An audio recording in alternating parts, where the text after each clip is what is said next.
Teachers, welcome to today's professional development session on engaging learners using knowledge and understanding of neuroscience, specifically to examine behaviour management processes in practice. First, I'd like to acknowledge the traditional owners of the land upon which this session is filmed on the Sunshine Coast today, the Gubbi Gubbi people. I pay my respects to their elders past, present and emerging, and I extend that respect to all Aboriginal people joining us today. My name is Rebecca Stewart and I am a pre-service secondary teacher at Central Queensland University. I'd like to begin the session with these quotes related to human behaviour. On the left is a quote that represents an outdated attitude, yet it is still held by some teachers. Trying to understand the behaviour of some people is like trying to smell the colour 9. On the right, though, is a quoted perception held by most teachers that I believe connects to our core purpose as educators. Your behaviour is a choice, it isn't who you are. Our job as teachers is to build knowledge and change brains. However, we must attempt to make sense of student behaviours if we're going to successfully fulfil those roles. So what are we doing here today? The Engaging Learners Classroom Management and Neuroscience unit presents us with concepts related to neuroplasticity's role in learning and managing behaviours. I became particularly interested in behaviour management theories and processes and how these concepts can be implemented into teaching practice to positively influence student engagement. Hopefully, my insights today can assist you in your own learning environments. So in today's session, I'll briefly discuss what makes adolescent brains fire the way they do, why it's important for teachers to be confident in their own behaviour management. I will examine some of the types of behaviour management theories that exist, and discuss the Connect Before You Direct behaviour management framework. Lastly, I will examine Dr. Ragnar Perget's responsibility theory and offer ideas on how you can implement this into your own classrooms. So please enjoy. Just a side note here, if you would like to examine the adolescent brain, my first teacher resource examines this in finer detail, so the link is located in the comments section below.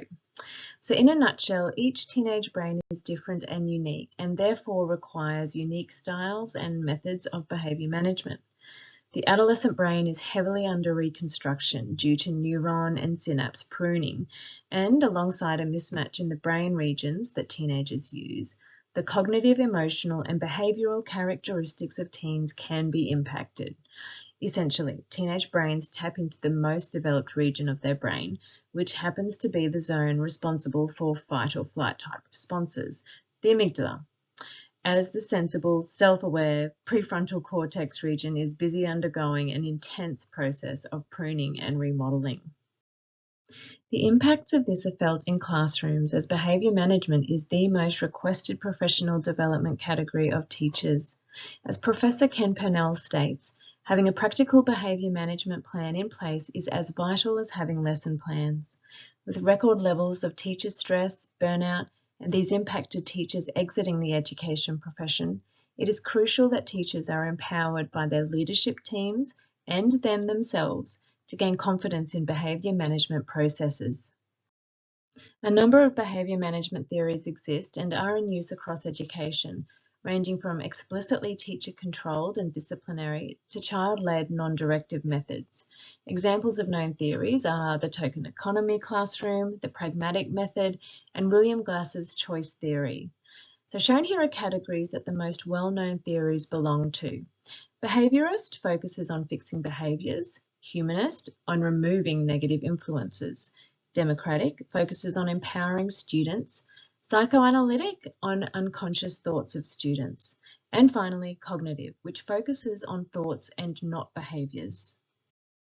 A framework I personally believe should be ingrained in all educators' teaching pedagogy is the Connect Before You Direct concept. So hereon I will use CBYD to refer to this method, just to save some time. As examined in my previous teacher resource, the brain is an inherently social organ, and for it to thrive, it requires positive connection and relationships with others. Applying concepts from the CBYD framework and adapting them for use in a high school setting involves cherry-picking strategies from other educational neuroscience and behavioural experts, such as Bill Rogers, Judy Willis, and Louis Cozzolino. Implementing this method as the foundation of any teaching, or in this case, behaviour management, ensures that student-teacher relationships are safe and meaningful. Shown here are adaptations of strategies that align with the CBYD framework in conjunction with concepts from the brain existing as a social organ. Number 1, acknowledge your students. Engage with them where they are and in what they are doing.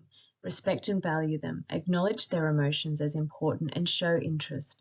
Once these connections have been made, then direct or redirect their focus to the set task.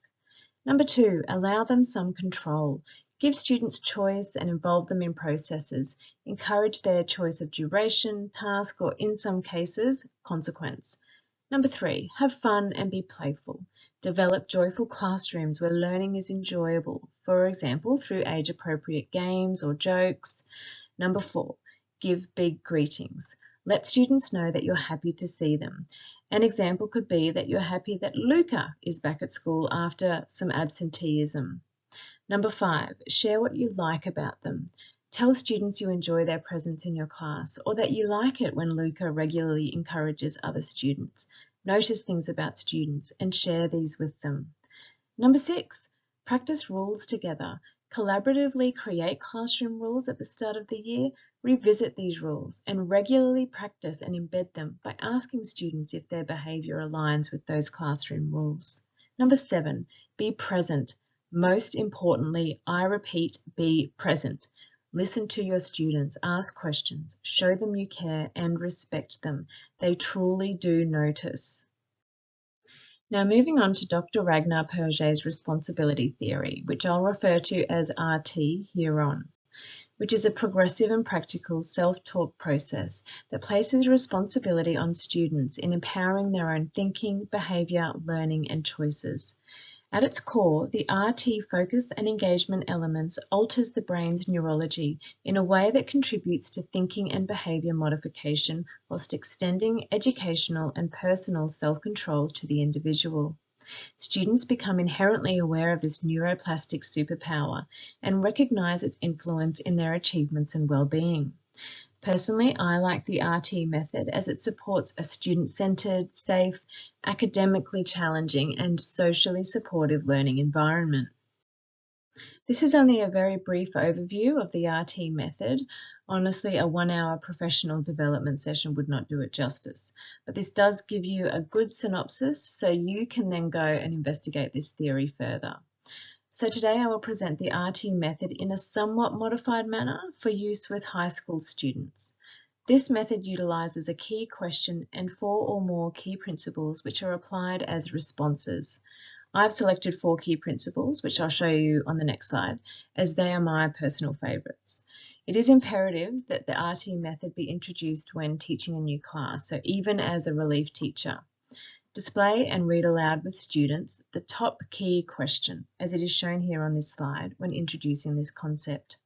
What am I responsible for and what power do I have? Making sure to emphasise those first person I's. Use your teacher response in your own personalised way, but then educate students on their powerhouse or their neuroplasticity alongside its academic and general well-being benefits. So model and encourage students to physically embrace their own heads whilst referring to their brains as their powerhouse. Next, go through those steps addressing the key principles. Reread the key question and then respond with a key principle. Then reread the key question and respond with the next principle. So a demonstration. What am I responsible for and what power do I have?